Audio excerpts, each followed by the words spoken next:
ಜೈ ಶ್ರೀರಾಮ್. ನೀವು ನೋಡ್ತಾ ಇದ್ದೀರಾ ಟಿವಿ ವಿಕ್ರಮ. ನಾನು ಸೌಮ್ಯ ಸನಾತನಿ. ನಮ್ಮ ಟಿವಿ ವಿಕ್ರಮದ ಎಲ್ಲ ಕಾರ್ಯಕ್ರಮಗಳ ನೋಟಿಫಿಕೇಶನ್ ನಿಮಗೆ ಸಿಗಬೇಕಂತ ಹೇಳಿದ್ರೆ ನಮ್ಮ ಟಿವಿ ವಿಕ್ರಮ ಚಾನೆಲ್ ಅನ್ನು ಸಬ್ಸ್ಕ್ರೈಬ್ ಮಾಡಿ, ಹಾಗೆ ಬೆಲ್ ಬಟನ್ ಕ್ಲಿಕ್ ಮಾಡೋದನ್ನ ಖಂಡಿತ ಮರಿಬೇಡಿ. ಗಂಡ ಹೆಂಡತಿ ಮತ್ತು ಒಂದು ಕಥೆ. ಸಾಮಾನ್ಯ ಈ ಕಥೆ ಕೇಳಿರ್ತೀರಾ. ಹಾಗೆ ಸುಮಾರು 10 ವರ್ಷಗಳಿಂದ ವಿರೋಧ ಪಕ್ಷಗಳಿಗೆ ಮೋದಿಜಿಯ ಮೇಲೆಯೇ ಕಣ್ಣು. ಮೋದಿಜಿ ಏನು ಮಾಡಿದ್ರು ಅದಕ್ಕೊಂದು ಕೊಂಕು ಇದ್ದೇ ಇರುತ್ತೆ. ಜೊತೆಗೆ ಮೋದಿಜಿ ಮೇಲೆ ರಾಹುಲ್ ಗಾಂಧಿ ಸೇರಿದಂಗೆ ಈ ವಿರೋಧ ಪಕ್ಷಗಳದ್ದು ಒಂದು ದೊಡ್ಡ ಆರೋಪ ಇತ್ತು. ಮೋದಿಜಿಯ GST ಸರಿ ಇಲ್ಲ ಅನ್ನೋದು ತುಂಬಾ ದಿನದಿಂದ ಮಾಡ್ತಾ ಇದ್ದಂಥ ಆರೋಪ ಇದು. ಈ ಸಲ ನರೇಂದ್ರ ಮೋದಿ ಅವರು GSTಯಲ್ಲಿ ಒಂದಷ್ಟು ಬದಲಾವಣೆ ತಂದಿದ್ದಾರೆ. ಫೈನಲಿ GSTಯ 2 ಸ್ಲ್ಯಾಬ್ ಬಂದಿದೆ. ನೋಡಿ, ಮೊದಲು ಮೋದಿಜಿ ಈ ತೆರಿಗೆಯನ್ನು ಬ್ಯಾಲೆನ್ಸ್ ಮಾಡೋದು ಗುರಿಯಾಗಿತ್ತು. ಕೆಲ ಹಿಂದುಳಿದ ರಾಜ್ಯಗಳನ್ನು ಮೇಲೆ ತರಬೇಕಾಗಿತ್ತು. ಹೀಗಾಗಿ ಅನಿವಾರ್ಯವಾಗಿ GST ಮಾಡಲೇಬೇಕಾಗಿತ್ತು. ಆದರೆ ಇದು ಈಗ ಮ್ಯಾನೇಜ್ ಆಗ್ತಾ ಬಂದಿದೆ. ಸೊ ಜನರ ಮೇಲಿನ ಒಂದಷ್ಟು ಭಾರಗಳನ್ನು ಇಳಿಸೋಕೆ ಮೋದಿಜಿ ಸರ್ಕಾರ GSTಯಲ್ಲಿ 2 ಸ್ಲ್ಯಾಬ್ಗಳನ್ನು ಮಾಡ್ತಾರೆ. ಒಂದು 5%, ಇನ್ನೊಂದು 18%.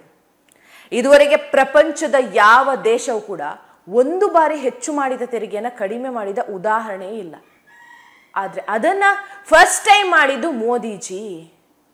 ಇದರಿಂದ ವಸ್ತುಗಳ ಮೇಲಿನ ಟ್ಯಾಕ್ಸ್ ಕಡಿಮೆ ಆಗತ್ತೆ, ಬೆಲೆಯಲ್ಲಿ ಭಾರಿ ಇಳಿಕೆ ಆಗತ್ತೆ ಅನ್ನೋದು ವಿಪಕ್ಷಗಳಿಗೆ ಗೊತ್ತಾಗ್ಬಿಡುತ್ತೆ. ಈಗ ಹೊಸ ಡ್ರಾಮಾ ಶುರುವಾಗಿದೆ. ಮೋದಿಜಿ ದೇಶವನ್ನ ಕೊಳ್ಳೆ ಹೊಡೆದ್ರು ಅಂತ.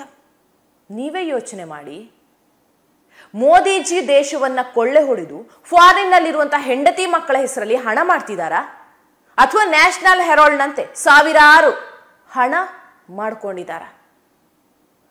ಟ್ಯಾಕ್ಸ್ ವಿಷಯದಲ್ಲಿ ವಿಪಕ್ಷಗಳು ಮೋದಿಜಿನ ತುಂಬಾ ಕಾಡಿದ್ದಾರೆ. ಅದೇನೋ ನಮ್ಮ ತೆರಿಗೆ ನಮ್ಮ ಹಕ್ಕು ಅಂತ ದೆಹಲಿಯಲ್ಲಿ ಪ್ರತಿಭಟನೆ ಮಾಡಿದ್ದು ನೋಡಿದ್ದೇವೆ. ಜೊತೆಗೆ ಮಿಡಲ್ ಕ್ಲಾಸ್ ಮಂದಿಯಿಂದ ಟ್ಯಾಕ್ಸ್ ತಗೊಂಡು ಎಲ್ಲರಿಗೆ ಹಂಚುತ್ತಾರೆ ಅನ್ನೋ ಆರೋಪ ಇತ್ತು. ಅಂದ್ರೆ ನಾವು ದುಡಿದು ಟ್ಯಾಕ್ಸ್ ಕಟ್ತೀವಿ, ಅದನ್ನ ಬೇರೆಯವರಿಗೆ ಹಂಚುತ್ತಾರೆ ಮೋದಿಜಿಯವರು ಅಂತ. ಹೀಗಾಗಿ ಮೋದಿಜಿ ಇತ್ತೀಚೆಗೆ 12 ಲಕ್ಷ ಆದಾಯದವರೆಗೂ ಟ್ಯಾಕ್ಸ್ ಫ್ರೀ ಮಾಡ್ತಾರೆ. ಅದಾದ್ಮೇಲೆ ಕೂಡ ವಿಪಕ್ಷಗಳು ಸುಮ್ಮನೆ ಆಗಲಿಲ್ಲ, ಮತ್ತೆ ಅದೇ ಕೆಲಸ ಮುಂದುವರಿಸ್ತಾರೆ. ಮೋದಿಜಿ 2014ರಲ್ಲಿ ಫಸ್ಟ್ ಟೈಮ್ ಪ್ರಧಾನಿ ಅಭ್ಯರ್ಥಿಯಾಗಿ ಘೋಷಣೆ ಆದಾಗ ಅಂದ್ಕೊಂಡಿದ್ರು ಇವರಿಗೆ ಬಹುಮತ ಸಿಗೋದಿಲ್ಲ ಅಂತ. ಆದರೆ ಮೋದಿಜಿ ಅವರು ಬ್ಯಾಕ್ ಟು ಬ್ಯಾಕ್ 3 ಬಾರಿ ಪ್ರಧಾನಿಯಾಗಿ ಆಯ್ಕೆ ಆಗ್ತಾರೆ. ಇವ್ರದ್ದು ಆಗಿನಿಂದಲೂ ಇದೇ ಗೋಳು.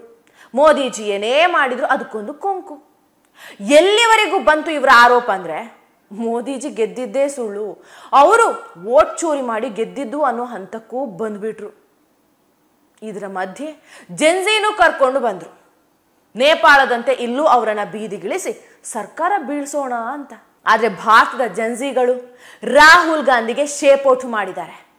ಮೊನ್ನೆ ದೆಹಲಿ ಯೂನಿವರ್ಸಿಟಿಯಲ್ಲಿ BJP ಬೆಂಬಲಿತ ABVPಯನ್ನ ಗೆಲ್ಲಿಸುತ್ತೆ.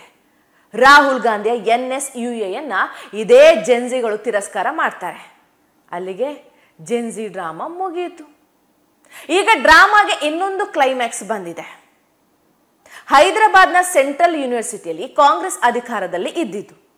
ಈ ಯೂನಿವರ್ಸಿಟಿ NSUA ಅಂದ್ರೆ ಎಡಪಂಥೀಯರ ಕಂಟ್ರೋಲ್ನಲ್ಲೇ ಇತ್ತು. ಅಲ್ಲಿ ABVP ಹೆಸರೇ ಇರಲಿಲ್ಲ. ಆದರೆ ಈ ಬಾರಿ ಹೈದರಾಬಾದ್ ಸೆಂಟ್ರಲ್ ಯೂನಿವರ್ಸಿಟಿಯಲ್ಲಿ ಕೇಸರಿ ಬಾವುಟಗಳು ಹಾರಾಡ್ತಾ ಇವೆ. ಪ್ರತಿ ಹುದ್ದೆಯಲ್ಲೂ ಕೂಡ ABVP ಗೆಲುವು ಸಾಧಿಸಿದೆ. ಎಡಪಂಥೀಯ NSUA ನೋಟಾಗಿಂತ ಜಾಸ್ತಿ ಓಟನ್ನು ಕೂಡ ಪಡೆದಿಲ್ಲ. ಮೊದಲು ದೆಹಲಿ ಯೂನಿವರ್ಸಿಟಿಯಲ್ಲಿ, ಈಗ ಹೈದರಾಬಾದ್ ಯೂನಿವರ್ಸಿಟಿಯಲ್ಲೂ ಕೂಡ ಸೋಲು. ರಾಹುಲ್ ಗಾಂಧಿಯ ಭವಿಷ್ಯ ಕಣ್ಣೆದುರೇ ಕಾಣ್ತಾ ಇದೆ. ಜೆನ್ಜಿ ಮೇಲೆ ಪಾಪ ರಾಹುಲ್ ಗಾಂಧಿ ತುಂಬಾ ಹೋಪ್ ಇಟ್ಕೊಂಡಿದ್ರು. ಆದರೆ ಅವರೂ ಸರಿಯಾಗಿ ಪಾಠ ಕಲಿಸಿದ್ದಾರೆ. ಇನ್ನು ಮುಖ್ಯ ವಿಷಯಕ್ಕೆ ಬರೋದಾದ್ರೆ, ಟ್ರಂಪ್ ಈಗ ವೀಸಾದ ಬಗ್ಗೆ ಮಾತಾಡ್ತಾ ಇದ್ದಾರೆ. ಆ ಮಾತು ಸ್ವತಃ ಟ್ರಂಪ್ಗೆ ಮುಳುವಾಗಿದೆ. ಟ್ರಂಪ್ ಒಂದು ಮಾತು ಹೇಳಿದ್ರು, ತುಂಬಾ ಕಡಿಮೆ ಬೆಲೆಯಲ್ಲಿ ಭಾರತದ ಪ್ರೊಫೆಷನಲ್ಸ್ ಸಿಗ್ತಾರೆ ಅಂತ. ಅಂದ್ರೆ ಟ್ರಂಪ್ ಮತ್ತೆ ಭಾರತದ ವಿರುದ್ಧ ಮಾತಾಡಿದ್ರು. ನಮ್ಮವರು ಗತಿಯಿಲ್ಲದೆ ಕಡಿಮೆ ಬೆಲೆಗೆ ಅಲ್ಲಿ ಕೆಲಸಕ್ಕೆ ಸಿಗ್ತೀವಿ ಅನ್ನೋ ಹಾಗೆ. ನೋಡಿ, ಒಂದು ಉದಾಹರಣೆ. ಒಬ್ಬ ಅಮೆರಿಕದ ಕೋಡರನ್ನ ಅಮೆರಿಕದ ಕಂಪನಿ ಕೆಲಸಕ್ಕೆ ಇಟ್ಕೋಬೇಕು ಅಂದ್ರೆ ಆತನಿಗೆ ತಿಂಗಳಿಗೆ 5 ಲಕ್ಷ ಕೊಡಬೇಕು. ಆದರೆ ಭಾರತದವರು ಆ ಕೆಲಸವನ್ನ 1.5-2.5 ಲಕ್ಷಕ್ಕೆ ಮಾಡ್ಕೊಳ್ತಾರೆ.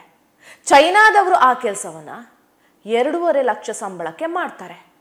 ಬೇರೆ ದೇಶದವರು 3.5 ಲಕ್ಷಕ್ಕೆ ಮಾಡ್ತಾರೆ.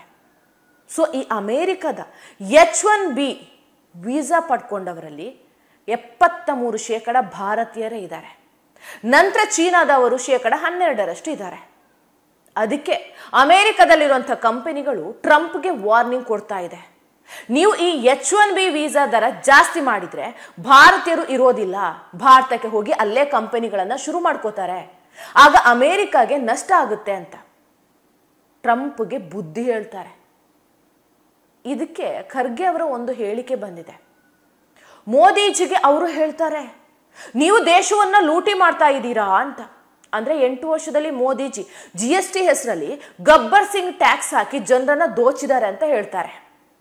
ಇದು ಜನರಿಗೆ ಗಾಯ ಮಾಡಿ ಅದಕ್ಕೆ ಬ್ಯಾಂಡೇಜ್ ಹಾಕಿದಂತೆ ಇದೆ ಅಂತಲೂ ಹೇಳ್ತಾರೆ. ಖರ್ಗೆಜಿ, ಇದು ಗಾಯ ಮಾಡಿದ್ದಲ್ಲ, ಇದು ಮೈನರ್ ಆಪರೇಷನ್ ಆಗಿದೆ, ಅದಕ್ಕೆ ಬ್ಯಾಂಡೇಜ್ ಹಾಕಲಾಗಿದೆ. GSTಯನ್ನು ಅವತ್ತು ಸಂಗ್ರಹಿಸದೇ ಇದ್ದಿದ್ರೆ ಪಾಕಿಸ್ತಾನ ಮಿಸೈಲ್ ಹಾರಿಸಿದಾಗ ನಮ್ಮ ಬಳಿ ತಡೆಯೋಕೆ S-400 ಇರ್ತಾ ಇರಲಿಲ್ಲ. ಇನ್ನೊಂದು ಕಡೆ ಮಮತಾ ಬ್ಯಾನರ್ಜಿ GST ಕ್ರೆಡಿಟ್ ಮೋದಿಜಿಗೆ ಮಾತ್ರ ಅಲ್ಲ ನಮಗೂ ಸಲ್ಲಬೇಕು ಅಂತಾರೆ. ಅಂದರೆ GST ತಂದಾಗ ಅದನ್ನು ಮೋದಿ ತಲೆಗೆ ಕಟ್ಟೋದು, ಸ್ಲ್ಯಾಬ್ ಕಡಿಮೆ ಮಾಡಿದಾಗ ಅದರ ಕ್ರೆಡಿಟ್ ನಮಗೂ ಬೇಕು ಅನ್ನೋದು. ಇವರ ಲೆಕ್ಕಾಚಾರ ಹೇಗಿದೆ ನೋಡಿ. ಒಳ್ಳೆಯದಾದರೆ ಇವರಿಗೆ ಕ್ರೆಡಿಟು, ಕೆಟ್ಟದಾದರೆ ಮೋದಿಜಿ ಹೆಸರು. ಟಿವಿ ವಿಕ್ರಮ, ದೇಶ ನಿಮ್ಮ ಕೈಯಲ್ಲಿ. ಈ ಕಾರ್ಯಕ್ರಮ ನಿಮಗೆ ಇಷ್ಟ ಆಗಿದ್ದಲ್ಲಿ ಲೈಕ್, ಶೇರ್ ಹಾಗೂ ಕಮೆಂಟ್ ಮಾಡಿ. ಟಿವಿ ವಿಕ್ರಮದ ಕಾರ್ಯಕ್ರಮಗಳನ್ನು ನಿರಂತರವಾಗಿ ವೀಕ್ಷಿಸಲು ಸಬ್ಸ್ಕ್ರೈಬ್ ಮಾಡಿ, ಬೆಲ್ ಐಕನ್ ಒತ್ತಿ.